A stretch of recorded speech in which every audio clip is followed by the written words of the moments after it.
Assalamualaikum warahmatullahi wabarakatuh. Alhamdulillahirabbil alamin wa bihi nasta'in wa ala umuri dunya waddin wassalatu wassalamu ala asyrafil anbiya'i wal mursalin wa ala alihi wa sahbihi ajmain. Amma ba'du. Yang saya hormati kepada Bapak Dosen Nurul Haq LCMPD selaku dosen pengampu mata kuliah Hadis Tarbawi serta rekan-rekan saya yang saya cintai.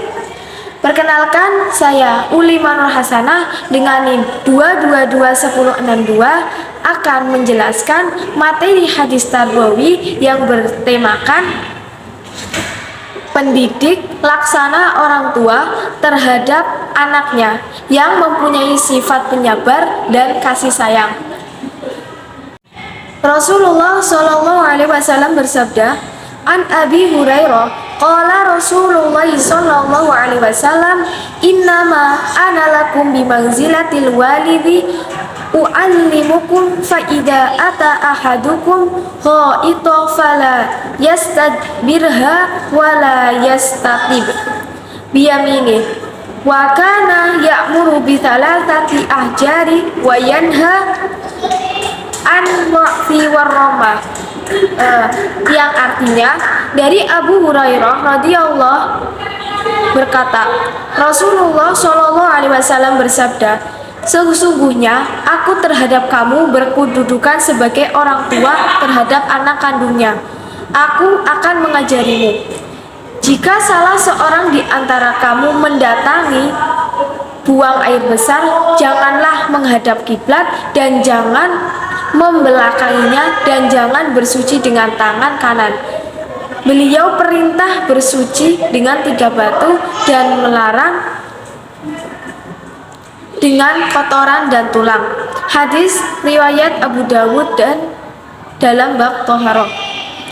Jadi pelajaran yang dapat diambil dari hadis di atas adalah bahwa sifat kasih sayang dan keadilan seorang pendidik itu harus ada untuk semua siswanya. Artinya, seorang pendidik itu harus mempunyai sifat kasih sayang dan penyabar terhadap muridnya. Bagaimana cara menunjukkan sifat kasih sayangnya? Yaitu dengan memberikan materi, memberikan pelajaran, dan memberikan bagaimana beretika yang baik di lingkungan sekolah maupun di lingkungan masyarakat.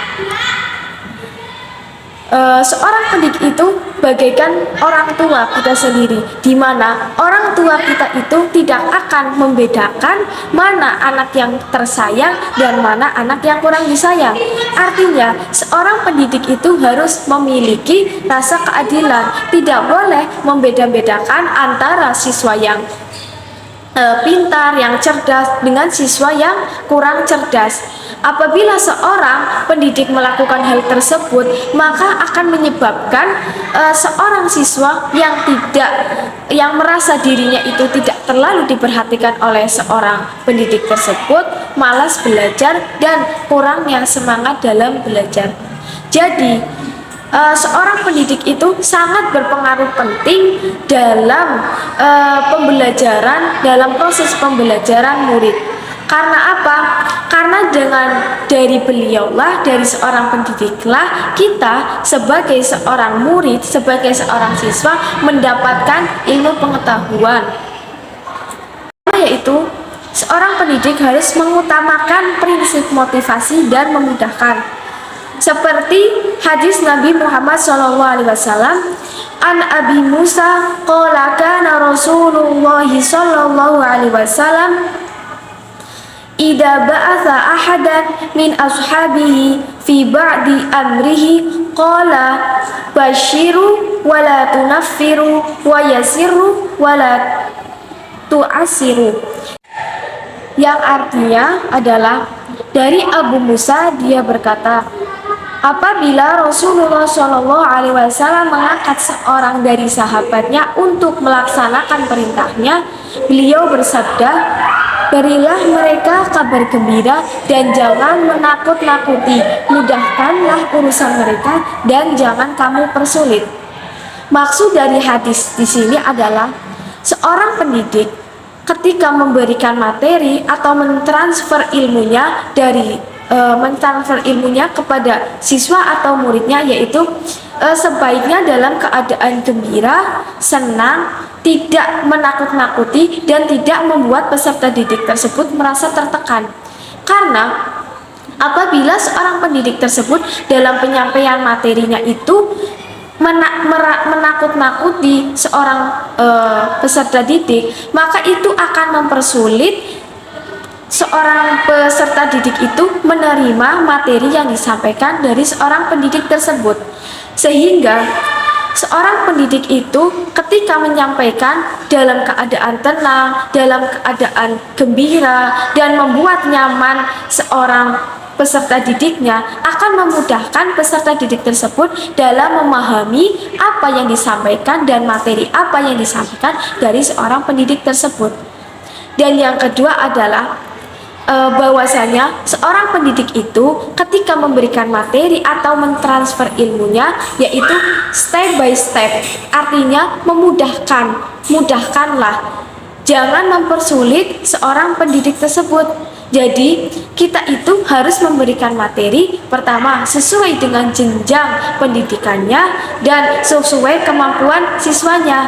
Misalkan kita ada seorang anak SD yang diberikan materi SD seperti perkalian, perhitungan yang masih mudah dipahami oleh anak usia pendidikan dasar tersebut. Lain seperti kita seorang mahasiswa yang harus diberikan materi dan pelajaran sesuai tingkatannya. Jangan kita seorang anak SD tersebut diberikan materi seorang mahasiswa. Hal tersebut dapat mempersulit dan membuat sukar seorang peserta didik, sehingga hal tersebut membuat peserta didik itu merasa bosan dan tidak bersemangat dalam menuntut ilmu karena merasa kesulitan dan merasa sulit dalam memahami materi yang disampaikan oleh guru. Proses belajar dapat dikatakan berhasil ketika seorang peserta didik itu memiliki semangat dalam belajar. Nah, cara untuk memberikan semangat kepada seorang peserta didik adalah seorang pendidik harus bisa memberikan motivasi. Memberikan motivasi artinya dorongan untuk memberitahu betapa pentingnya pendidikan dan betapa banyaknya manfaat ketika kita itu mencari ilmu dan menuntut ilmu. Motivasi seorang pendidik itu sangat berpengaruh besar terhadap seorang peserta didik. Bukan hanya motivasi itu diberikan melalui tindakan atau perilaku, namun juga bisa dilakukan melalui perkataan yang disampaikan oleh seorang pendidik tersebut. Misalkan seorang murid itu tidak bisa diberikan kasih sayang, tidak bisa diberikan motivasi dari keluarganya atau lingkungan sekitar, maka seorang guru di sini bisa memberikan motivasi, bisa dijadikan sebagai motivasi bagi peserta didik tersebut, yaitu dengan cara selalu memberikan semangat, perhatian terhadap siswa dan muridnya, menciptakan suasana kelas yang seharmonis dan senyaman mungkin, dan masih banyak lagi. Hadis yang di sini yang bertemakan bahwa seorang pendidik itu harus mengetahui tingkat kemampuan peserta didiknya, seperti hadis yang berbunyi An Abi Abbas qala Rasulullah sallallahu alaihi wasallam umirna an nukalliman nasa ala qadari uqulihim, yang artinya dari Ibnu Abbas berkata, Rasulullah Shallallahu Alaihi Wasallam memerintahkan kita untuk berbicara dengan orang dalam bahasa yang mereka dapat pahami. Nah, Maksud dari hadis tersebut adalah bahwa seorang pendidik itu harus mengetahui tingkat kemampuan dari seorang peserta didiknya. Karena apabila seorang pendidik itu menyamaratakan dalam memberikan materi kepada peserta didiknya tanpa mengetahui tingkat kemampuan seorang peserta didik tersebut, akan mempersulit dalam proses pembelajaran. Sehingga seorang peserta didik yang kemampuannya itu berbeda dengan teman yang lainnya itu akan merasa kesulitan dalam memahami materi yang disampaikan oleh peserta didik. Jadi peserta didik itu, hadis tersebut menjelaskan bahwa seorang pendidik itu harus mengetahui dan memperhatikan tingkat kemampuan dan daya serap setiap peserta didiknya. Karena daya serap peserta didik yang satu dengan peserta didik yang lainnya itu berbeda-beda. Ada yang mudah menyerap materi yang disampaikan oleh seorang pendidik, atau ada yang membutuhkan waktu yang cukup lama untuk memahami apa yang telah disampaikan oleh seorang pendidik. Karena apabila seorang pendidik tersebut tidak mengetahui daya serap atau tingkat kemampuan peserta didik tersebut dan memberikan materi yang tidak sesuai dengan kemampuannya, itu akan menghambat dan mempengaruhi proses belajar seorang peserta didik tersebut.